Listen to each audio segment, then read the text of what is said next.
Professionals in the building and construction industry have sounded the alarm after a recent survey revealed that over 85% of buildings in Nairobi city are unsafe for occupation. The report paints a grim picture, showing that more than 10,000 out of 15,000 buildings surveyed are actually uninhabitable. So 10,000 of the 15,000 are uninhabitable based off of the survey. Who did the survey? Did they say? Occupation. The report paints a grim picture. The recent survey revealed that over 85% of buildings in Nairobi city are unsafe for occupation. Where's the source? The report paints a grim picture, showing that more than 10,000 out of 15,000 buildings surveyed are actually uninhabitable.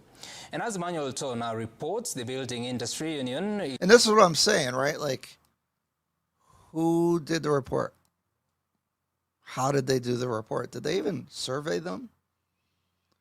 And then they say everything's corrupt and there's no supervision. How was there supervision to look at the 10,000 properties? And who looked at them? These are my questions. Martin, what's going on, man? How are you?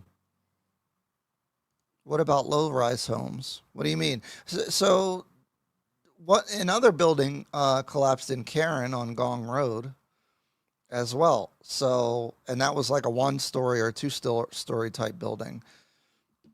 And I'm anticipating from these type of developments, it's not usually the big developers, but I don't really know. Is demanding a swift investigation into the South Sea building collapse, calling for those who approved the extra floors to be held accountable for breaching professional conduct. I'll be in Nairobi next week. In their address to the nation about a week after the collapse of the 16-story building in South Sea in Nairobi, the professionals drawn from the Institute of Engineers of Kenya, IEK, the Architects Alliance, TAA, and the Kenya Institute of Planners, among others, called for immediate action against those who are central to the approvals of the construction of the building. Okay, so it's these different organizations, right? So I actually brought the one up. So this is the AAK, Architectural Association of Kenya, and that's where one of the statements came from. So we're going to look at that, and we're going to look at what some of these organizations are and what their interests are on these comments. Because saying 85% of the new buildings are unsafe is a really bold statement to make. And wouldn't that like hurt your business? Or maybe they're not hiring your people, so you're upset. I don't know. That's what we're digging into this stuff for, okay? The professionals drawn from the Institute of Engineers of Kenya, IEK, the Architects Alliance, TAA, and the Kenya Institute of Planners, among others, called for immediate action against those who are central to the approvals of the construction of the building. The developer has that first duty of care of getting the right consultants. Secondly, the person who we have to blame. Okay, you see, these organizations of consultants are saying that they need to hire the right consultant. If we are to go in the pecking order, is the contractor. The contractor by contract ultimately holds the duty of care on that construction in terms of its quality, its processes. Who was the responsible structural engineer, for example? Is he the one in the records of NCA? Is he the one that on the site? Is he the one who was approved the drawings? So this is my issue with the journalism. I feel like these questions should be able to be answered. And when I see developments, I see a big sign with the engineer, the contractor, the planner, and all those different people. Is that where the corruption is? I really don't know. I'm asking the question, are those not actually the people responsible? Because I'm assuming when they're getting the building approvals that these people are listed and registered, right?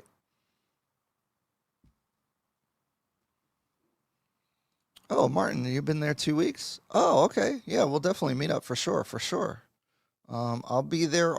I leave on Tuesday. I won't get there till like Wednesday and won't be ready till Thursday? It's a calculation that has to start from the foundation. It doesn't matter whether you have the money later. If the foundation was not ready for the more floors, you can't just add them. The professionals terming the disaster. That's something that I'm curious about as far as inspections, right? So like in the U.S., there's all these different phases of inspections. And if you're pouring concrete for a foundation, there's all kinds of things that they look at. With concrete construction,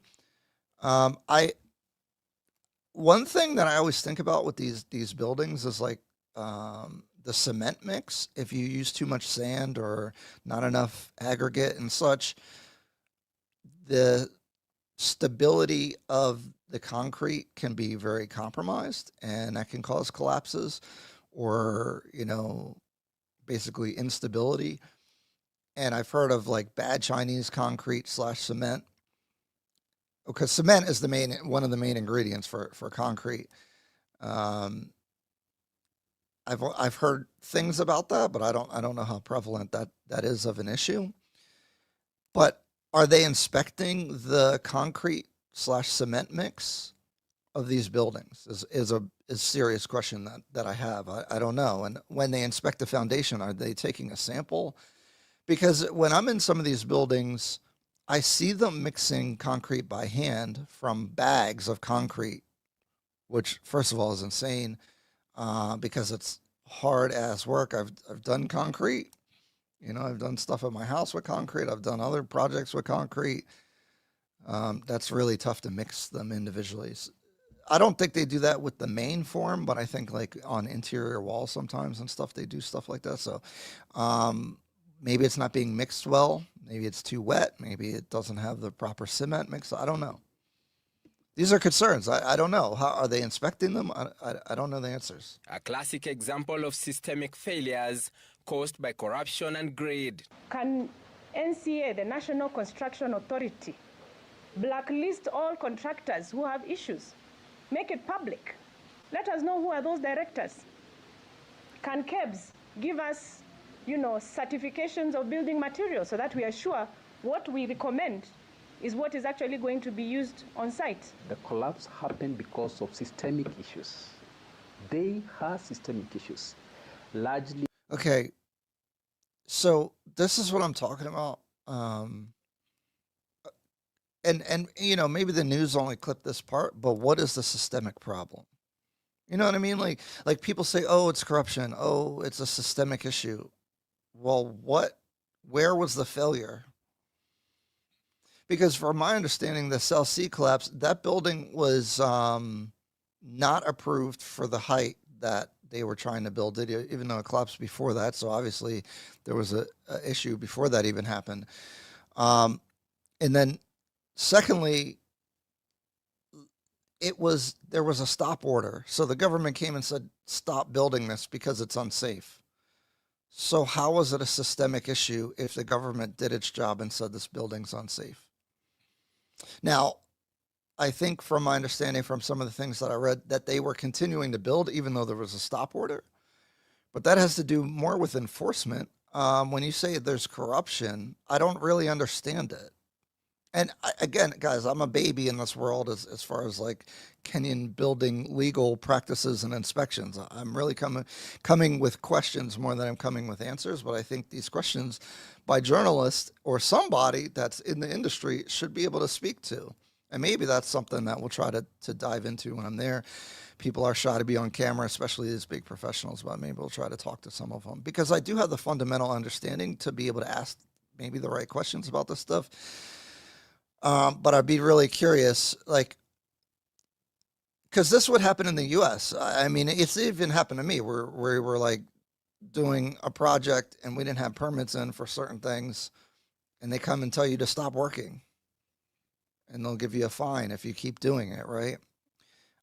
This kind of happens all the time with all kinds of different developers and such, right? Like their paperwork might not be right or whatever, and they get told to stop. And then if they continue, then what? But how would they sell these properties or put people in them when they have a stop work order on it? Is that where the corruption is, that they just never come back and do anything? Does it get approved later? I don't really understand. It seemed like the system for that South C situation, if the information I was reading is correct, worked properly. But again, I'm naive. I don't know.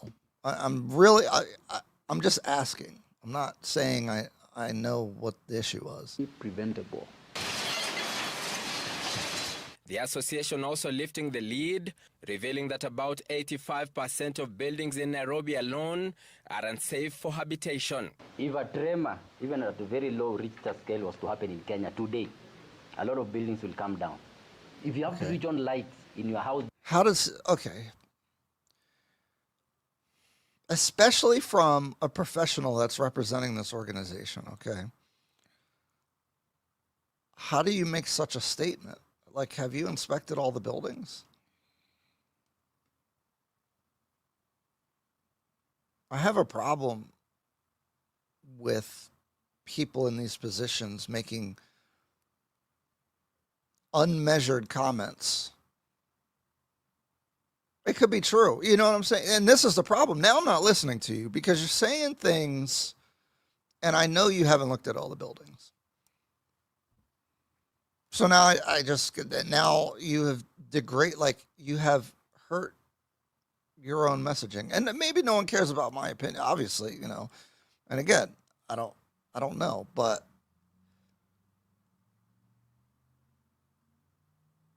as this organization, why would you say that? I know that it's not backed up by any kind of data. During the day, that is a problem. It doesn't matter which room you are in, okay? If there's always you are thinking from outside, whatever, that is a problem. And he could mean well, right? He might want better oversight and such. So I'm not saying I just think there's better ways to go about this. The National Building Inspectorate took a sample of about 15,000 buildings. And they told us only 15% of those buildings they inspected were safe. Just a sample. Okay. And about 8% were fair. So you're talking about the whole lot of the others being unsafe buildings. Emmanuel Toll, Citizen TV, Nairobi. Yeah, so... Oops. Actually, I want to know about this highway. I keep seeing news about it.